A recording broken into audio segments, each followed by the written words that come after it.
creator of the documentary Guerrières de la Paix, or Warriors of Peace in English, and Lama, a Palestinian woman, and Noah, an Israeli woman, who featured in the documentary.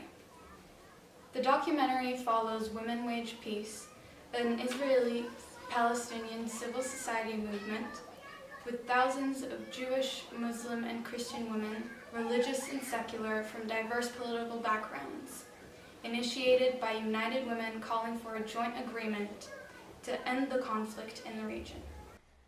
So it's really nice to have you guys here. I just want to start by asking Hanna, what inspired you to make a documentary about Israeli and Palestinian women joining together to create solutions for peace? Alors, ce qui m'a donné envie de faire ce film, c'est d'abord, à la base, j'ai une très grande sensibilité au conflit israélo-palestinien. Je m'y intéresse beaucoup. Et notamment, je suis très sensible à toutes les initiatives de paix, car voilà. Et j'ai beaucoup de familles aussi qui vivent en Israël. En France, parce que je suis française, on est très connecté au conflit israélo-palestinien. C'est quelque chose de très sensible. Quand il y a des guerres ou quand il y a eu les intifadas, ça a été des moments très tendus, notamment entre les communautés juives et musulmanes en France. Et donc j'ai déjà cette sensibilité qui fait que je suis assez attentive à tout ce qui se passe en Israël et en Palestine. Et quand j'ai entendu parler de ce mouvement de femmes et que j'ai vu les premières images de la première marche qu'elles ont organisée en 2016, j'étais très étonnée d'abord de voir qu'on en avait si peu entendu parler en France et ailleurs, alors que c'est un conflit très médiatisé.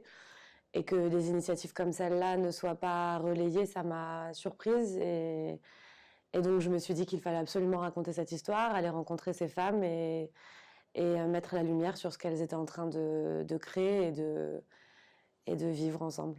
Mm-hmm. Voilà. And was it difficult telling the story of this sort of sensitive situation? Ça a été difficile parce que c'était dur, que moi qui ai eu l'habitude beaucoup d'aller en Israël, notamment pour voir ma famille, etc., et qui avait l'impression de connaître beaucoup la situation, j'ai beaucoup appris aussi en faisant ce film. Je suis allée en Cisjordanie pour la première fois. J'étais déjà allée dans des villes arabes, mais pas en Cisjordanie, en zone A. Donc ça a été quelque chose d'assez bouleversant pour moi. Ça n'a pas été difficile dans la rencontre avec ces femmes parce qu'elles ont, malgré toute la difficulté de se livrer, de raconter des choses douloureuses, elles ont très envie parce qu'elles sont vraiment dans une logique de combat et donc elles ont envie de transmettre leur message. Donc elles m'ont ouvert leurs portes et elles ont été très chaleureuses avec moi. Donc ça a été facile. Et puis voilà, ce qui a été le plus difficile, ça a surtout été de réussir à faire ce film, c'est-à-dire à trouver des gens, des chaînes de télévision qui aient envie de le diffuser. Ça paraît incroyable aujourd'hui parce que quand les gens le voient, en général, il est très bien reçu. Mais c'est vrai que parler d'initiatives positives aujourd'hui, c'est quelque chose d'assez difficile parce que ça n'intéresse pas trop les gens. On préfère parler de guerre, de conflits, mais effectivement, les initiatives de paix, les gens ne sont pas forcément... Donc ça a plus été ça, le combat, il a surtout été de faire en sorte que ce film existe et c'est pour ça que j'ai eu de la chance de croiser aussi la route de Beit of Hope et de Mera qui ont aidé aussi à faire ce film. And now I wanted to ask Noah and Lama about how you initially got involved in Women Wage Peace. For me, I got involved with Women Wage Peace through Yara, my daughter.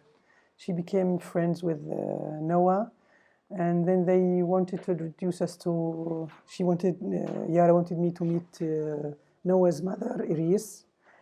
She's also a member of Women Wage Peace. This is how we met, and then we started having activities together, participating in activities together.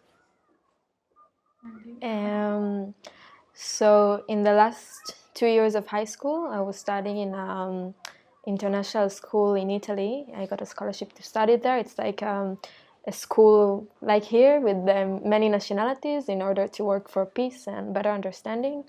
And then I came back to Israel after 2 years and I was looking for my way to be active, to do something. And I went to one of the screenings of a film about Women Wage Peace. And I remember that I felt very belong, because I believe that the next step is not to already convince the convinced, but to expand the circles. And I think that this is what Women Wage Peace does, because it's the only movement that includes seculars, religious, rightists, leftists, settlers, people from Tel Aviv. So it just, I think this is it's a grassroots movement. So I really felt belong in this place. Many people believe that talks and negotiations will not lead to a solution. How do you think that a solution can be reached? You mean a political solution? It's something that is impossible in the next few years, for example. It takes a lot of time to do the political solution that will make the whole area stable, because there are issues. Some issues that there should be solved before we come to living together. So I think what Women Wage Peace is doing now, what people like Bait of Hope are doing now, is the infrastructure for the long-lasting solution, because we tried a lot of things since 19 whatever up till now. We have been trying so many things, and there were so many political agreements, and they are all lost now. They are nothing. But working together as people, as human beings, as friends, will help us see the things from the point of view of the other, and that's very important to change the angle. What Women Wage Peace is doing is that we will have a peace agreement whatsoever, because it's the only way out of this conflict. As for us, me as a teacher, me as a mother, whatever I'm doing with my kids at home, whatever I'm doing with my students, which is very limited, back in school, is building for this. It's a long process. It's not a magic solution. No, it's going to take time until it happens. But at the end of the day, everything that is done to highlight the humanitarian issues, the humanitarian values in this conflict is the right way. So I believe encouraging building channels of communications between people, regardless what the political level is doing, is the hope.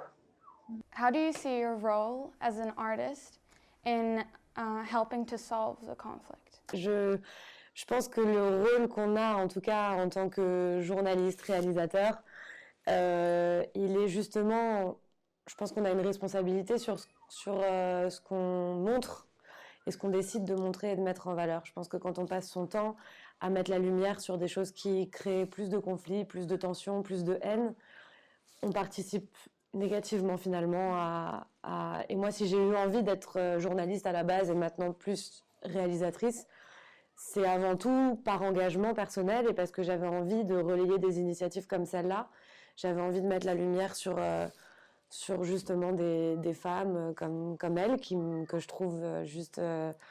que j'admire beaucoup en fait. Et donc voilà, donc je pense que le rôle qu'on a, c'est chacun à notre niveau d'essayer de mettre en avant et de s'engager avec nos moyens, c'est-à-dire quand c'est un film, essayer de raconter ces histoires-là et de montrer un petit peu la complexité des choses et de montrer peut-être des choses un peu différentes de ce qu'on a l'habitude de voir et d'apporter un peu d'espoir parce qu'on en a besoin. People talk about being conditioned to see the other side as the enemy. And was it difficult overcoming preconceptions, and how can people move past those? That's why working on the human side of the issue is very important, because how we see each other is the consequence of the historical events, the wars, the sufferings. That's the main thing that we have in mind when we think of each other, and that has to change. This has to change into seeing the human side of the conflict, and this is why women are good in this, because women, especially mothers, are always good at raising the point of what matters is the life of the beloved ones. It's not where or who they share the life with. That's the fight for a Palestinian mother, for example, back in Palestine, is how to keep your son or your daughter safe and alive. And this is how we come to learn that the most precious thing ever for a mother or for a woman is the life of her beloved ones. So to get rid of the preconceptions and the violent historical background of the thing is also a fight. It happens back to square one. It happens when you light out the humanitarian side of the issue. I think it's also about accepting the unconscious prejudice that we all have. Even if you think that you're open-minded and you're liberal, it's still there, it's still inside you.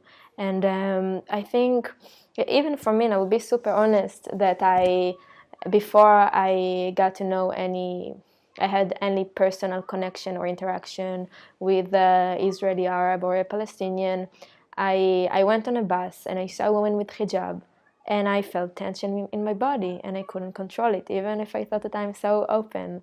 Where is this coming from? It's coming from the. Sorry, No, we are together. Yeah, it's coming from the historical background, the stories we hear back at home in the street. Exactly. What the TV shows. Yeah, and not be. I mean, it's awful, and I'm embarrassed to say it, but not to be judgmental about it, but to accept it, and then, okay, how can I help myself to get over this fear, or how can I help my friends to get over this fear? I think this is the first step. Yeah. And do you think it's different between older and younger people? Are preconceptions sort of slowly untying, or is it still? Yeah, I think that. I mean, it's very diverse, but I think I've seen many young people that they are looking, especially now in our generation, that we look forward. We want to have a better life. We want to go to a good university. We want to get a good job. We think on the future. And this is why, even though we're a very cynical generation, this is why I keep on being optimistic, because I think we want a better future for ourselves. And I think it's easier to break those stereotypes and those prejudice when you are younger than when you are older, and everything is already set. I see it with my grandparents, and I see it with my older brother. It's harder.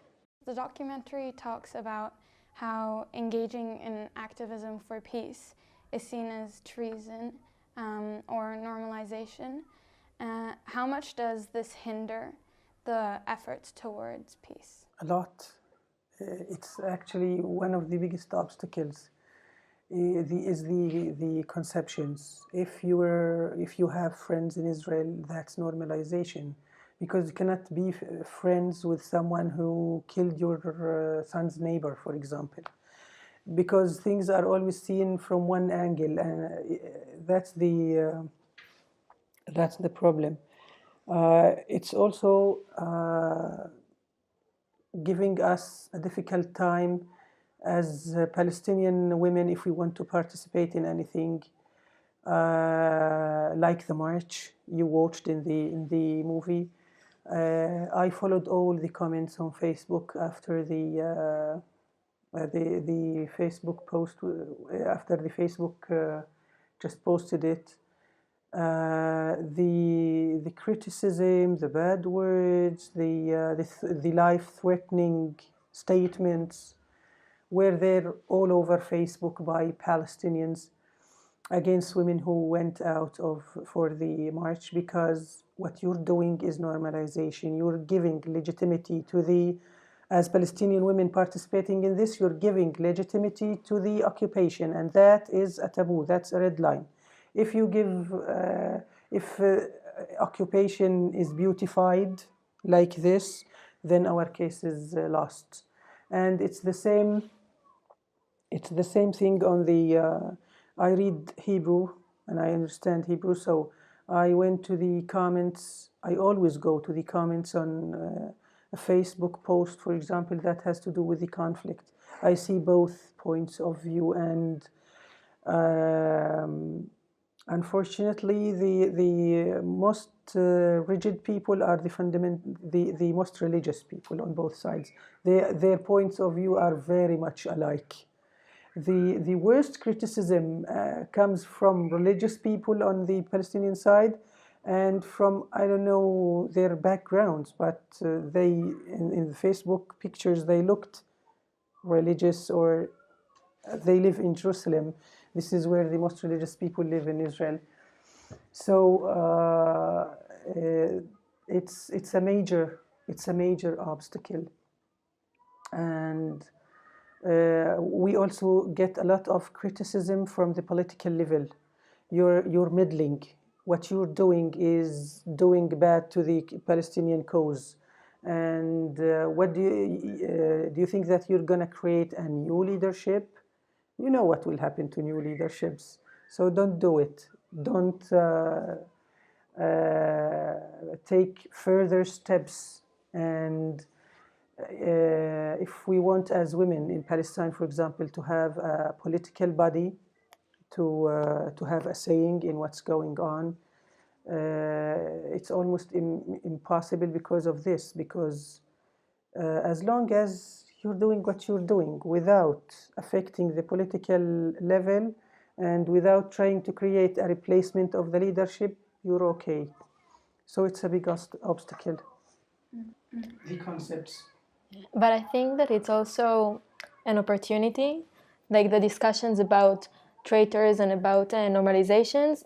I think it was also an opportunity to understand that we need, okay, it's nice to have a gathering of Palestinians and Israelis eating hummus or something like that, but it's important to understand that we need to work in our own societies, that we are also very conflicted with ourselves. And before at the time that we are going out there to meet the other side, we have the other side even inside ourselves. So I think it's something that was important for us to understand the societies.